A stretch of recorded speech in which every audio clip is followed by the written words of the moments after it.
नमस्कार दोस्तों, electrical technician channel में आपका स्वागत है। दोस्तों, आज का वीडियो हमारा स्टार डेल्टा स्टार्टर के कंट्रोल वायरिंग के बारे में है।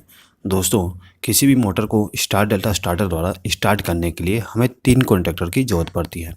पहला तो स्टार कॉन्टैक्टर, दूसरा डेल्टा और एक हमारा मेन कॉन्टैक्टर होता है। ठीक है, अब इन्हीं तीनों कॉन्टैक्टर के द्वारा हम मोटर को स्टार्ट और स्टॉप करते हैं। ठीक है, अब देखिए हमारा जो स्टार डेल्टा स्टार्टर होता है उसमें हमें एक टाइमर का भी प्रयोग करना पड़ता है। ठीक है दोस्तों, तो यहाँ पर हम एक टाइमर ले लेते हैं। ठीक है दोस्तों, हमारा जो मोटर होता है उसके प्रोटेक्शन के लिए हम एक ओवरलोड रिले का उपयोग करते हैं। ठीक है, तो ये हमारा ओवरलोड रिले हो गया।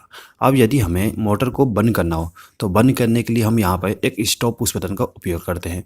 दोस्तों, स्टॉप पुश बटन में एनसी कॉन्टैक्ट का उपयोग करते हैं। ठीक है, उसके बाद मोटर को स्टार्ट करने के लिए एक स्टार्ट पुश बटन का उपयोग करते हैं। ठीक है, तो ये जो रेड वाली पुश बटन है वो हमारा स्टॉप पुश बटन हो गया और ग्रीन वाली पुश बटन हमारा स्टार्ट पुश बटन हो गया। ठीक है, अब हमें इसका कंट्रोल वायरिंग करना है। तो सबसे पहले हम क्या करेंगे, यहाँ पर एक कंट्रोल एमसीबी ले लेंगे। ठीक है दोस्तों, अब जो हमारा कंट्रोल एमसीबी है इसी में से पावर सप्लाई ले जाके हमारे जितने भी इलेक्ट्रिकल इक्विपमेंट है उसको कंट्रोलिंग करेंगे। ठीक है, तो सबसे पहले हमारा जो एमसीबी है इसके इनकमिंग टर्मिनल पे पावर सप्लाई को कनेक्ट कर देते हैं। ठीक है, तो हमने यहाँ पर फेस सप्लाई और न्यूट्रल सप्लाई लेके आ गए। ठीक है, अब जो हमारा एमसीबी है इसके आउटगोइंग वाले टर्मिनल से एक वायर को कनेक्ट करके हम क्या करेंगे कि हमारा जो ओवरलोड रिले का 95 नंबर टर्मिनल है उसके साथ कनेक्ट कर देंगे।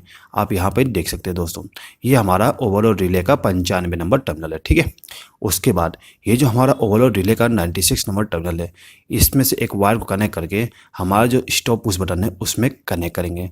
दोस्तों याद रखना, 95 नंबर टर्मिनल और 96 नंबर टर्मिनल ये एनसी कॉन्टैक्ट होते हैं। ठीक है, और हमें मोटर के प्रोटेक्शन के लिए एनसी कॉन्टैक्ट ही यूज़ करना होता है। ठीक है, तो अब हम क्या करेंगे कि ये जो 96 नंबर टर्मिनल है उसमें से एक वायर को कनेक्ट करके हमारा जो स्टॉप पुश बटन है उसके साथ कनेक्ट कर देंगे। ठीक है, अब जो हमारा स्टॉप पुश बटन है उसके आउटगोइंग टर्मिनल से एक वायर को कनेक्ट करके हमारा जो स्टार्ट पुश बटन है उसके इनकमिंग टर्मिनल पे कनेक्ट कर देंगे। ठीक है दोस्तों, अब देखिए, अब जो हमारा स्टार्ट पुश बटन है उसमें से एक वायर को कनेक्ट करके हमारा जो मेन कॉन्टैक्टर है उसके A1 टर्मिनल पे पावर सप्लाई को देना है। दोस्तों, A1 टर्मिनल पे हमें फेस सप्लाई देना पड़ता है और जो A2 टर्मिनल होता है उस पर हमें न्यूट्रल सप्लाई देना पड़ता है। ठीक है दोस्तों, A1 और A2 टर्मिनल कॉन्टैक्टर के कॉइल के टर्मिनल होते हैं। ठीक है, तो अब हम क्या करेंगे कि ये जो हमारा स्टार्ट पुश बटन है उसमें से एक वायर को कनेक्ट करके हम A1 टर्मिनल के साथ कनेक्ट कर देंगे। ठीक है, अब हमें इस कॉन्टैक्टर को न्यूट्रल सप्लाई देना है। तो हम क्या करेंगे कि ये जो हमारा एमसीबी है इसके इस टर्मिनल से एक वायर को कनेक्ट करके हमारा जो A2 टर्मिनल है यानी कि मेन कॉन्टैक्टर का A2 टर्मिनल है उसमें कनेक्ट कर देंगे। ठीक है,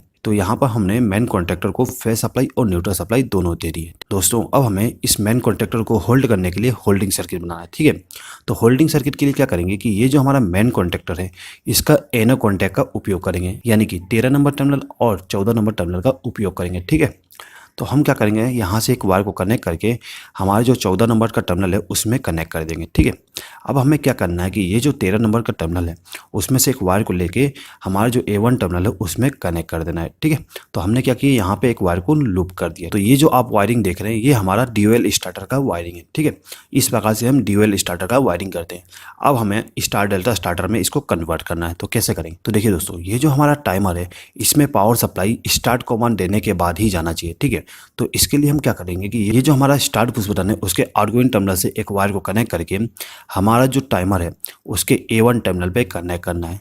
दोस्तों, टाइमर का A1 और A2 टर्मिनल उसमें हमें फेस सप्लाई और न्यूट्रल सप्लाई देना पड़ता है। ठीक है दोस्तों, टाइमर का A1 और A2 टर्मिनल टाइमर के कोयल के सप्लाई होते हैं। ठीक है, तो हम क्या करेंगे कि यहाँ से एक वायर को कनेक्ट करके टाइमर के A1 टर्मिनल पे कनेक्ट कर देंगे। ठीक है, अब जो टाइमर का A2 टर्मिनल है यहाँ पर है। ठीक है दोस्तों, यहाँ पे दिख नहीं रहा लेकिन टाइमर का A2 टर्मिनल यहाँ पर है। ठीक है, तो A2 टर्मिनल पे हम क्या करेंगे कि एक वायर को यहाँ से कनेक्ट करके A2 टर्मिनल पे कनेक्ट कर देंगे। ठीक है, तो यहाँ पर हमारा जो टाइमर है उसको फेस सप्लाई और न्यूट्रल सप्लाई मिल गया। ठीक है दोस्तों, ये जो हमारा टाइमर है इसमें 2 ऑक्सिलरी कॉन्टैक्ट है।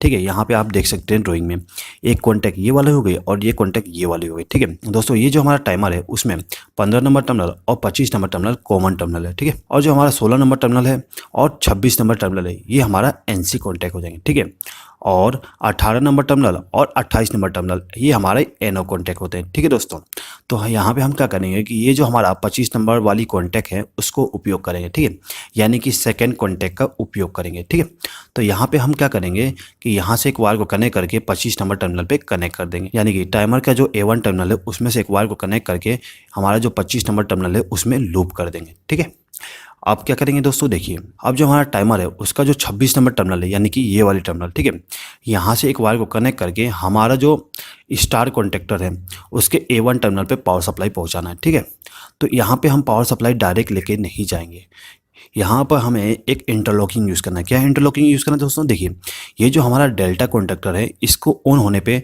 स्टार कॉन्टेक्टर में पावर सप्लाई नहीं जाना चाहिए। तो इसके लिए हम क्या करेंगे कि ये जो हमारा डेल्टा कॉन्टेक्टर है इसका NC कॉन्टेक्ट का उपयोग करेंगे। ये जो हमारा टाइमर है उसके 26 नंबर टर्मिनल से एक वायर को कनेक्ट करके ये जो हमारा डेल्टा कॉन्टेक्टर है उसके NC कॉन्टेक्ट के साथ कनेक्ट कर देंगे। ठीक है, अब जो NC कॉन्टेक्ट का आउटगोइंग टर्मिनल है यानी कि 22 नंबर टर्मिनल, उस टर्मिनल से एक वायर को कनेक्ट करके हमारा जो स्टार कॉन्टेक्टर है उसके A1 टर्मिनल पे कनेक्ट कर देंगे। ठीक है, अब जो हमारा स्टार कॉन्टेक्टर है उसको न्यूट्रल सप्लाई दे देते हैं, तो हम यहाँ से एक वायर को कनेक्ट करके A2 टर्मिनल पे कनेक्ट कर देंगे। ठीक है, तो यहाँ पर जो हमारा स्टार कॉन्टेक्टर था उसको फेस सप्लाई और न्यूट्रल सप्लाई दोनों मिल गया। अब हमें डेल्टा कॉन्टेक्टर का कनेक्शन करना है। ठीक है दोस्तों, यहाँ पे हम सबसे पहले क्या करते हैं कि जो हमारा डेल्टा कॉन्टेक्टर है उसका जो A2 टर्मिनल है उस पर हम न्यूट्रल सप्लाई कनेक्ट कर देते हैं। ठीक है, अब बचा हमारा A1 टर्मिनल।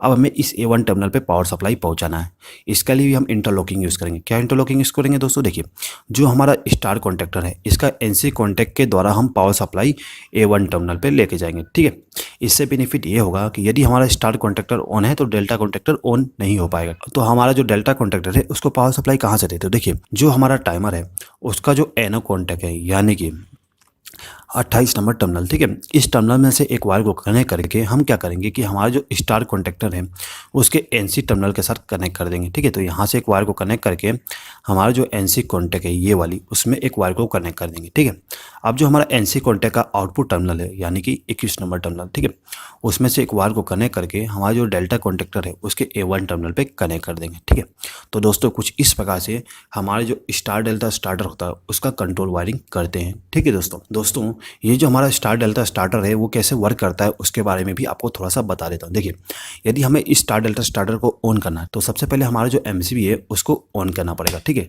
तो यहाँ पे मैंने MCB को ऑन कर दिया। तो जैसे ही हम MCB को ऑन करते हैं तो पावर सप्लाई यहाँ से होते हुए सीधा यहाँ तक फिर हमारा जो मेन कॉन्ट्रैक्टर है उसके एनो टर्मिनल तक पहुँच जाती है। ठीक है, अब जितने भी वायर ग्लो नहीं है उनमें पावर सप्लाई नहीं रहेगा। ठीक है, अब हमें मोटर को स्टार्ट करना है। अब यदि हमें मोटर को स्टार्ट करना हो तो हम क्या करेंगे कि जो हमारा स्टार्ट पुश बटन है उसको प्रेस करेंगे। जैसे ही इसको प्रेस करेंगे तो पावर सप्लाई यहाँ से फ्लो होते हुए हमारा जो मेन कॉन्ट्रैक्टर है उसके A1 टर्मिनल पे चली जाएगी और यहाँ से वो एक वायर लूप है हमारे टाइमर के A1 टर्मिनल पे। ठीक है, तो जो हमारा टाइमर है उसमें भी पावर सप्लाई चली जाएगी। ठीक है, और जो हमारा टाइमर है उसका जो NC कॉन्टैक्ट है उसके द्वारा पावर सप्लाई हमारा जो स्टार्ट कॉन्टैक्टर है उसके A1 टर्मिनल पे भी पहुंच जाएगी, यानी कि मोटर को स्टार्ट करते ही हमारा मेन कॉन्टैक्टर, स्टार कॉन्टैक्टर और जो हमारा टाइमर है वो तीनों के तीनों ऑपरेट हो जाएंगे। अब क्या होता है कि जो हमारा टाइमर है उसमें पावर सप्लाई आने के बाद टाइमर का काउंटडाउन स्टार्ट हो जाती है। ठीक है, और टाइमर का काउंटडाउन कंप्लीट होने के बाद क्या होता है, इसके जो कॉन्टैक्ट है यानी कि NONC कॉन्टैक्ट है वो चेंज होता है। ठीक है, तो चेंज होते क्या होगा कि हमारा जो स्टार कॉन्टैक्टर था वो ऑफ हो जाएगी और डेल्टा कॉन्टैक्टर में पावर सप्लाई चली जाएगी। ठीक है, अब मान लो कि किसी कारण से मोटर ज़्यादा करंट लेने लगी। ठीक है, तो इस कंडीशन में क्या होगा कि हमारा जो ओवरलोड रिले है वो ट्रिप हो जाएगा। ठीक है, ट्रिप होते ही क्या होगा कि ये जो हमारा ओवरलोड रिले है इसका जो NC कॉन्टैक्ट है वो ओपन हो जाएंगे। ठीक है, इससे क्या होगा कि NC कॉन्टैक्ट के आउटपुट टर्मिनल से पावर सप्लाई आगे फ्लो नहीं हो पाएगा। आप यहाँ पे देख सकते हैं कि पावर सप्लाई केवल यहाँ तक पहुँच रही है, इसके आगे नहीं जा पा रहा। ठीक है दोस्तों, तो कुछ इस प्रकार से हमारा जो स्टार डेल्टा स्टार्टर होती है वो वर्क करता है। आई होप कि आपको ये वीडियो अच्छा लगा होगा। दोस्तों यदि आपको ये वीडियो अच्छा लगा तो प्लीज़ इस वीडियो पर लाइक, शेयर और कमेंट कर दीजिएगा। और यदि आपने अभी तक हमारे चैनल को सब्सक्राइब नहीं किया तो सब्सक्राइब भी कर लीजिएगा। इस वीडियो को देखने के लिए धन्यवाद।